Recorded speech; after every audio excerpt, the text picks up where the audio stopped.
आप सभी का ई जोन मराठी एजुकेशन चैनल पर स्वागत। विद्यार्थी मित्रों, आज हम सीखने वाले हैं अपने ही पाठ्यपुस्तक 10वीं कक्षा में जो पाठ है, पांचवा पाठ है, गोवा जैसा मैंने देखा। विनय शर्मा जिनके लेखक हैं, जिन्होंने यह लिखा है, यह यात्रा वर्णन है, प्रस्तुत यात्रा निबंध है। यानी उन्होंने जो सैर की है गोवा की, गोवा राज्य हमारे भारत में सबसे छोटा लेकिन सबसे खूबसूरत ऐसा एक छोटा सा राज्य है और वह पर्यटकों के लिए बहुत ही महत्वपूर्ण ऐसा राज्य है। पर्यटन क्षेत्र और पर्यटन के नाम से ही पूरे भारत में गोवा राज्य का नाम सबसे पहले लिया जाता है। तो विद्यार्थी मित्रों, हम आज सीखने वाले हैं जो पाठ है गद्य गोवा जैसा मैंने देखा। आप जो सामने खूबसूरती देख रहे हैं, वह जो नज़ारा देख रहे हैं, वह गोवा राज्य के किनारों पर जो समंदर है, उस समंदर की लहरों से जो आसमान और जो पानी आपको दिखाई दे रहा है समंदर में, उसकी जो सुंदरता है वह सभी को आकर्षित करती है। इसलिए पूरे दुनिया से, पूरे संसार से जो सैलानी हैं वह गोवा देखने के लिए जाते हैं।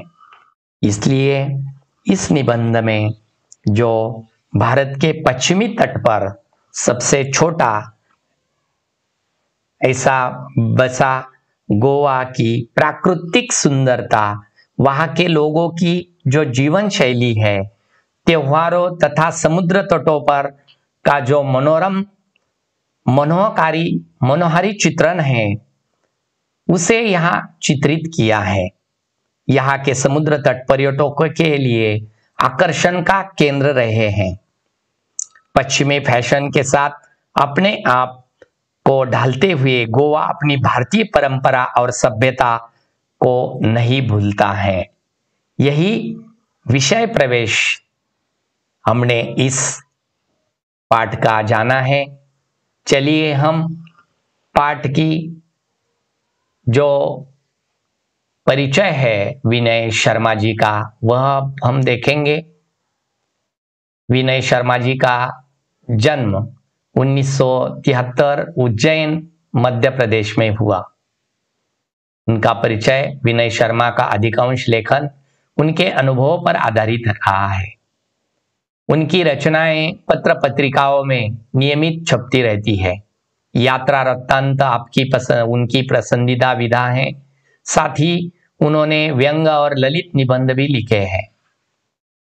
उनकी जो कृतियां हैं, आनंद का उद्गम, अमरकंटक, चित्र की परीक्षा, अमरनाथ यात्रा, प्रकृति के बीच, कोयम्बतूर में कुछ दिन, उनके यही यात्रा वृत्तांत आदि प्रसिद्ध हैं। प्रस्तुत यात्रा वर्णन के माध्यम से लेखक ने गोवा के सुंदर समुद्री किनारों, वहां की जीवन शैली, त्योहार आदि का बड़ा ही मनोरम वर्णन किया है। गोवा की जो ऐतिहासिक पृष्ठभूमि की जानकारी आप किसी किताब में पढ़िए और कालानुक्रम के अनुसार प्रमुख घटनाओं की तालिका बनाइए और यही गोवा का यह मनोरम्य मनोहारी चित्रण आप सामने देख रहे हैं। तो विद्यार्थी मित्रों, आपको अगर कभी जाने का मौका मिलेगा पर्यटन क्षेत्र के लिए, पर्यटन के लिए, तो आप सबसे पहले अपना जो गोवा राज्य है उसे देखिए।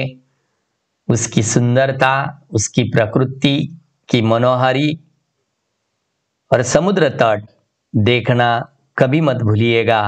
वहाँ की फैशन, वहाँ की परंपरा, वह भारत की परंपरा और सभ्यता कभी नहीं भूलता। ऐसा हमारा सबसे लोकप्रिय पर्यटन केंद्र है गोवा राज्य। तो चलिए, हम सभी ने अब गोवा राज्य की मनोहरी देखी है। अब उस गद्य का सरल अर्थ जानने वाले हैं। गोवा, यह नाम सुनते ही सभी का मन तरंगायित हो उठता है। तरंगायित हो उठना यानी मन उमंग से भरना, उत्साहित होना। गोवा नाम लिया तो सब कहेंगे कि गोवा तो देखना ही पड़ेगा, क्योंकि हमने अभी उसकी जो झलक देखी है। एक तो ये है, तो एक झांकी है विद्यार्थी मित्रों। अगर आपने वहां के बीच देखे, वहां के समुद्र तट देखे, तो आप तरंगायित हो उठेंगे, यानी बहुत प्रसन्न हो जाएंगे। भी क्यों न, यहाँ की प्रकृति, वहां की आबोहवा और जीवन शैली का आकर्षण ही ऐसा ही है। पर्यटक खुद ब खुद यहाँ खींचे चले आते हैं। शर्मा जी कहते हैं कि गोवा सिर्फ नाम से नहीं जाना जाता, वहां की जो प्रकृति है, वहां की जो आबोहवा है, वहां की जो जीवन शैली है, वह पर्यटक को, सैलानियों को खींच लेती है, अपनी तरफ खींच लेती है। देश के एक कोने में स्थित होने के बावजूद भी यह छोटा सा राज्य प्रत्येक पर्यटक के लिए दिल की धड़कन है।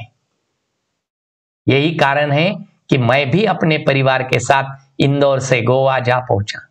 खंडवा से मेरे साधु साहब भी सपरिवार हमारे साथ शामिल हो गए। साधु यानी जो रिश्ता है, बीवी की बहन के पति, उन्हें साधु कहते हैं। तो रिश्ते, उन्होंने अपने साथ साधु को भी लेके गए। ऐसा कहा 23 नवंबर जब गोवा एक्सप्रेस मंडगांव रुकी तो सुबह का उजास हो गया था। विद्यार्थी मित्रों, अगर अपने महाराष्ट्र से आप कभी गोवा चले गए और रेल से गए, तो सबसे खूबसूरत नज़ारा आपको देखने के लिए मिलेगा, क्योंकि सबसे बड़ी सुरंगे अगर किसी रेल लाइन को है तो वह है जो महाराष्ट्र से गोवा जाने वाली जो कोंकण एक्सप्रेस है, गोवा एक्सप्रेस कहते हैं उसे। उस रेल में बहुत सी सुरंगें बनाई गई है, इसलिए वहाँ का जो नज़ारा है, वहाँ की जो आबो हवा है, वहाँ की जो जीवन शैली है, वह देखने के लिए आपको मिल सकती है। एक टैक्सी के हॉर्न ने मेरा ध्यान उसकी ओर खींचा और हम फटाफट उसमें बैठ गए। टैक्सी एक पतली सी सड़क पर दौड़ पड़ी। शीतल हवा के झोंकों से मन प्रसन्न हो गया और यात्रा की सारी थकान मिट गई। वहां पर जाने के बाद का वर्णन यहाँ वर्मा जी ने किया है कि जब हम गोवा की धरती पर उतरे और उतरने के बाद जब हमने एक टैक्सी पकड़ी और वह टैक्सी एक पतली सी सड़क पर दौड़ पड़ी, तब वहाँ का जो नज़ारा है, वहाँ की जो हवा है, उस हवा ने मेरा तो मन प्रसन्न कर दिया। उस शीतल हवा ने सारी थकान मिट गई जो हमने प्रवास में ली थी। मैं सोचने लगा कि पर्यटन का भी अपना ही आनंद है। जब हम जीवन में कई सारी समस्याओं से जूझ रहे हो तो उनसे निजात पाने का सबसे अच्छा तरीका है पर्यटन। विद्यार्थी मित्रों, आप अगर कभी भी अपने जीवन में कुछ समस्या समस्या तो जीवन में रहती है, लेकिन उस समस्याओं का छुटकारा पाने के लिए या उसे निजात पाने के लिए अगर कौन सा तरीका है, वो तो सबसे अच्छा तरीका पर्यटन है। बदले हुए वातावरण के कारण मन तरोताजा हो जाता तथा शरीर को कुछ समय के लिए विश्राम मिल जाता है। कुछ देर बाद हमारी टैक्सी मडगांव से 5 किलोमीटर दूर दक्षिण में स्थित कस्बा बेनालियम के एक रिसोर्ट में आकर रुक गई। एक रिसोर्ट में आकर हम रुक गए, क्योंकि यह रिसोर्ट हमने पहले से बुक कर लिया था। इसलिए औपचारिक खाना पूर्ति कर हम आराम करने से इरादे से अपने अपने सूट में चले गए। इससे पहले कि हम कमरों से बाहर निकले, मैं आपको गोवा की कुछ खास बातें बता दूं। दरअसल गोवा राज्य दो भागों में बटा हुआ है। दक्षिण गोवा जिला तथा उत्तर गोवा जिला। इसकी राजधानी पणजी है। पणजी मांडवी नदी के किनारे स्थित है। यह नदी काफी बड़ी है तथा वर्ष भर पानी से भरी रहती है। फिर भी समुद्री इलाका होने के कारण यहां मौसम में प्रायः उमस तथा हवा में नमी बनी रहती है। समंदर के कारण, समुद्री इलाके के कारण वहां हवा में नमी छाई रहती है। शरीर चिपचिपाता रहता है, लेकिन मुंबई जितना नहीं, क्योंकि यहाँ का क्षेत्र हरितिमा से भरपूर है। फिर भी धूप तो तीखी ही होती है, फिर भी धूप है। ये तो गोवा अपने खूबसूरत सफेद रेतीले तटों, जो रीति है खूबसूरत सफेद रेतीले तटों, महंगे होटलों तथा खास जीवन शैली के लिए जाना जाता है। लेकिन इन सबके बावजूद यह अपने में एक सांस्कृतिक विरासत भी समेटे हुए हैं। एक हमारी संस्कृति, जो भारत की संस्कृति है, वह संस्कृति भी वहाँ जो सैलानी दूर देश से, परदेश से आते हैं, विदेश से आते हैं, उस सैलानियों के लिए हमारे भारत की संस्कृति की परंपरा, संस्कृति की छवि गोवा राज्य में उनको देखने के लिए मिलती है। यहाँ की शाम बड़ी अच्छी होती है, तो चलो इस शाम का आनंद लेने के लिए बेनालियम बीच की ओर चले। बहुत से बीच है देखने के लिए, उनमें से सबसे खूबसूरत बीच है बेनालियम बीच। आप भी चले, क्योंकि बहुत ही खूबसूरत तथा शांत जगह है बेनालियम। दिन भर की थकान तथा उमस भरी गर्मी के बाद शाम को बीच पर जाना बड़ा अच्छा लग रहा था।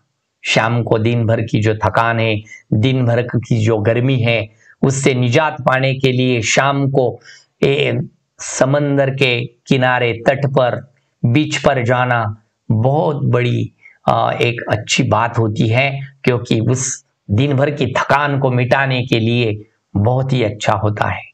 रिसोर्ट से बीच की दूरी कोई 1 किलोमीटर ही थी, लेकिन जल्दी जल्दी चलने के बाद भी यह दूरी तय नहीं पा रही थी। अरब सागर देखने का उत्साह बढ़ता ही जा रहा था। तभी अचानक लहरों की आवाज सुनाई दी, जो किसी रणभेदी की तरह थी। हम सभी दौड़ पड़े। सड़क पीछे छूट गई थी, इसलिए रेत पर तेजी से दौड़ना मुश्किल हो रहा था। फिर भी धंसे हुए पैरों को पूरी ताकत से उठा उठा कर भाग रहे थे। खूबसूरत समंदर देखते ही मैं उससे जाकर लिपट गया। इधर बच्चे रेत का घर बनाने में जुट गए, तो लहरें उनका घर गिरा देती, तो वे दूसरी लहर आने के लिए पहले फिर नया घर बनाते में जुट जाते। यही क्रम चलता रहा। मैंने इन बच्चों से सीखा कि जीवन में आशावाद हो तो कोई काम असंभव नहीं होता। जीवन में अगर कोई भी काम करना है तो उस रेती के घर की तरह जान लगाकर, जान जुटकर काम करना चाहिए। जीवन क्रम होना चाहिए। मैंने वही इस रेत की घर में से जो सीख मिली है, मैंने इन बच्चों से सीखा कि जीवन में आशावाद हो तो कोई काम असंभव नहीं है। शाम गहराने पर हम किनारे पर बैठ गए, मानो हर लहर कह रही हो कि बनने के बाद मिटना ही नियति है। बनने के बाद मिटना ही नियति है। जो चीज बनती है मित्रों, वह चीज एक दिन मिटती ही है। जैसा आदमी हो या कोई सजीव हो, जैसा जन्म लेता ही संसार में आता है, जीवन में जन्म लेता है, उसी तरह एक दिन मिट भी जाता है, उसकी मृत्यु भी हो जाती है, उसका अंत भी हो जाता है। कोई भी हो, यह तो संसार का नियम है, यही जीवन का एक सत्य है। यहां एक मजेदार दृश्य भी देखने को मिला। लहरों की आवाज के बीच पक्षियों की टी टी टी की आवाज भी आपका ध्यान अपनी ओर खींच लेती है। दरअसल ये पक्षी लहरों के साथ बहकर आई मछलियों का शिकार करने के लिए किनारों पर ही मंडराते रहते हैं, लेकिन जब तेज हवा के कारण एक ही दिशा में सीधे नहीं उड़ पाते हैं तो सुस्ताने के लिए किनारे पर बैठ जाते हैं, या बैठे कुत्तों को इसी बात का इंतजार होता है। मौका मिलते ही वे इन पर झपट पड़ते हैं, लेकिन बेचारे कुत्तों को सफलता कम ही मिल पाती है। पक्षियों का बैठना, कुत्तों का दौड़ना, पक्षियों का टी टी टी कर उड़ जाना, यह दृश्य सैलानियों का अच्छा मनोरंजन करता है। इधर जैसे ही सूर्य देवता ने विदा ली, वैसे ही चंद्रमा की चांदनी ने नहाकर समुद्र का नया ही चेहरा नजर आने लगा। यानी जैसे ही हम सनसेट पॉइंट देखने के लिए जाते हैं वहां पर बेनालियम बीच पर, तो जैसे ही सूर्य देवता विदा लेती है इस पृथ्वी की, इस संसार की, तब भी चंद्रमा की एक चांदनी जैसे उस समंदर से नहाकर एक समुद्र का नया चेहरा बना देती है। अब समुद्र स्याह और भयावह दिखने लगा। अगले दिन हमने बस से गोवा घूमने की योजना बनाई। वैसे घूमने फिरने के लिए या बाइक आदि किराए पर मिल जाती है और उन पर ही घूमने का मजा भी आता है, लेकिन बच्चों के कारण हमने बस से जाना मुनासिब समझा। वहां घूमने के लिए बाइक मिलती है किराए से, टू व्हीलर मिलती है किराए से, उन पर घूमने का मजा गोवा में बहुत ही अलग है। लेकिन यहाँ पर लेखक शर्मा जी बोल रहे हैं कि हमारे साथ बच्चे होने के कारण हम बाइक से नहीं जा सके, इसलिए हम बस से गए। यहाँ सी फूड की अधिकता होने के कारण शाकाहारी पर्यटकों को सुस्वादु भोजन की समस्या से भी दो चार होना पड़ता है। देखिए वहां सी फूड की वजह से ज्यादा सी फूड मिलता है, इसलिए जो शाकाहारी लोग रहते हैं उनको थोड़ी दिक्कत होती है। काफी भटकने के बाद अच्छा भोजन मिल गया तो समझो किस्मत और जेब तो ढीली हो गई। यह समस्या हमने पहले से पता थी, इसलिए हम अपने रिसोर्ट के सूट में उपलब्ध किचन में ही भोजन करते थे। सबसे पहले हम अंजुना बीच पहुंचे। अंजुना बीच जो है, गोवा में छोटे बड़े करीब 40 बीच हैं, लेकिन प्रमुख 7 या 8 ही बीच है। अंजुना बीच नीले पानी वाला है, पथरीला, बहुत ही खूबसूरत है। इसके एक और लंबी सी पहाड़ी है जहां से बीच का मनोरम दृश्य देखा जा सकता है। समुद्र तक जाने के लिए थोड़ा नीचे उतरना पड़ता है। नीला पानी काले पत्थरों पर पछाड़ खाता रहता है। पानी ने काट काट कर इन पत्थरों में कई छेद कर दिए हैं, जिससे ये पत्थर कमजोर भी हो गए हैं। जो तटीय इलाके में, जो किनारे पर, जो समुद्र तट पर जो पत्थर है उसे काट दिया है किसने? उस नीले पानी ने। साथ ही समुद्र के काफी पीछे हट जाने से कई पत्थरों के बीच में पानी भर गया है। इससे वहां काई ने अपना घर बना दिया है। फिसलने का डर हमेशा लगता रहता है, लेकिन संघर्षों में ही जीवन है, इसलिए यहाँ घूमने का भी अपना अलग आनंद है। यहाँ युवाओं का दल तो अपनी मस्ती में डूबा रहता है, लेकिन परिवार के साथ आए पर्यटक का ध्यान अपने बच्चों को खतरों से सावधान रहने के लिए दिशा निर्देश देने में ही लगा रहता है। मैंने देखा कि समुद्र किनारा होते हुए भी बेनालिया बीच तथा अंजुना बीच का अपना अपना सौंदर्य है। अलग अलग होते हैं बीच वहां के। बेनालियम बीच रेतीला तथा उथला है। यह मछुआरों की पहली पसंद है। यहाँ सुबह सुबह बड़ी मात्रा में मछलियां पकड़ी जाती है। लेकिन मजे की बात यह है कि इतनी सारी मछलियां स्थानीय बाजारों में ही बेची जाती हैं, इनका निर्यात बिल्कुल भी नहीं होता। इसके विपरीत अंजुना बीच गहरा और नीले पानी वाला है।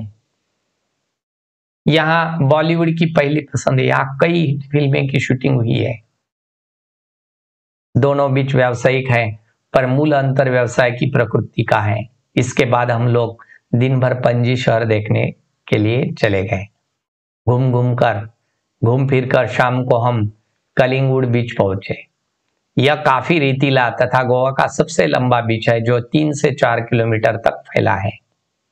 यहाँ पर्यटक बड़ी संख्या में आते हैं। यही कारण है कि यह स्थानीय लोगों के व्यवसाय का भी केंद्र है। यहाँ कई प्रकार के वाटर स्पोर्ट्स है, जिनमें कुछ तो हैरत अंगेज हैं, जिन्हें देखने में ही आनंद आता है। आप भी अपनी रुचि के अनुसार हाथ आजमा सकते हैं। मैंने कई खेलों में हिस्सा लिया वहां पर, लेकिन सबसे अधिक रोमांच पैराग्लाइडिंग में ही आया। काफी ऊंचाई से अथाह जल राशि को देखना जितना विस्मयकारी है, उतना ही भयावह भी है। दूर दूर तक पानी ही पानी, तेज हवा और रस्सी से हवा में लटके हम यानी मैं और मेरी पत्नी दोनों डर भी रहे थे और खुश भी हो रहे थे। डर इस बात का था कि अगर छूट गए तो समझो गए, क्योंकि नीचे समंदर था, और खुशी इस बात की थी कि ऐसा रोमांचक दृश्य जीवन में पहली बार देखा है। सचमुच अद्भुत। हम यहाँ 4-6 दिन रहे, लेकिन हमारी एक ही दिनचर्या रही। सुबह जल्दी उठना, फटाफट नाश्ता करना और दिन भर घूम फिर कर थक कर शाम को रिसोर्ट आकर थकान मिटाने के लिए पूल में तैरना। एक दिन कोलवा बीच पर हम बोटिंग का भी आनंद लिया। यहाँ हमने डॉल्फिन मछलियां देखी। हालांकि ये छोटी थी, पर बच्चों ने अच्छा आनंद लिया। इस दौरान यहाँ नवरात्रि तथा दशहरा पर्व मनाने का सौभाग्य भी प्राप्त हुआ। उत्तर भारत में जिस तरह हर घर तथा गली गली मोहल्ले में माँ दुर्गा की घट स्थापना कर तथा लड़कियों द्वारा गरबा कर पर्व मनाया जाता है, ऐसा ही यहाँ भी होता है। रावण का पुतला कहीं भी नहीं जलाया जाता है। सुबह से लोग अपने वाहनों की सफाई कर उनकी पूजा करते हैं और शाम को भगवान की एक पालकी मंदिर ले जाई जाती है। इसके बाद एक पेड़ विशेष की पत्तियों तोड़कर लोग एक दूसरे को देकर बधाई देते हैं। सबकी अपनी अपनी सांस्कृतिक परंपरा है। इतने कम दिनों में मैं गोवा को पूरा देख समझ तो नहीं पाया, पर इतना जरूर समझ गया कि पश्चिमी फैशन और सभ्यता में रचा बसा होने के बावजूद यह भारतीय संस्कृति को पूरी तरह से आत्मसात किए हुए है। पर्यटक फैशन के रंग में कुछ देर के लिए भले ही स्वयं को रंग कर चले जाते हैं लेकिन स्थानीय लोग अपनी सांस्कृतिक परंपरा की उंगली अब भी पकड़े हुए हैं। यानी जो भारतीय परंपरा है, वह परंपरा, वह उसका पालन वह करते हैं। गोवा की प्राकृतिक सुंदरता पर संवाद प्रस्तुत कीजिए, यही उपक्रम है। और चलिए विद्यार्थी मित्रों, आप सभी ने यह ऑनलाइन लेक्चर देखा, गोवा जैसा हमने देखा, तो सबसे सुंदर और अनोखा ऐसा यह यात्रा वर्णन, जिसे हम पर्यटन कहेंगे, सहल कहेंगे, या सैलानियों की पहली पसंद बोलेंगे, कि जो जग भर में पूरे संसार में अगर कहाँ घूमना है आपको, तो सबसे पहले गोवा जाइए और गोवा का आनंद मजा लूटिए। यही इस ऑनलाइन लेक्चर में आप सभी ने देखा। यह ऑनलाइन लेक्चर आप ईज़ोन मराठी एजुकेशन चैनल पर देख रहे हैं। तो विद्यार्थी मित्रों, इससे बढ़कर एक से बढ़कर एक ऐसे ऑनलाइन लेक्चर्स आप इस चैनल पर देख सकेंगे। इसलिए अगर आपने इस चैनल को सब्सक्राइब नहीं किया हो, तो सबसे पहले सब्सक्राइब कीजिए, लाइक कीजिए और अपने मित्रों को, अपने फ्रेंड्स को शेयर करना मत भूलिए। आप सभी ने यह ऑनलाइन लेक्चर आखिरी तक देखा, आप सभी को मेरी ओर से धन्यवाद।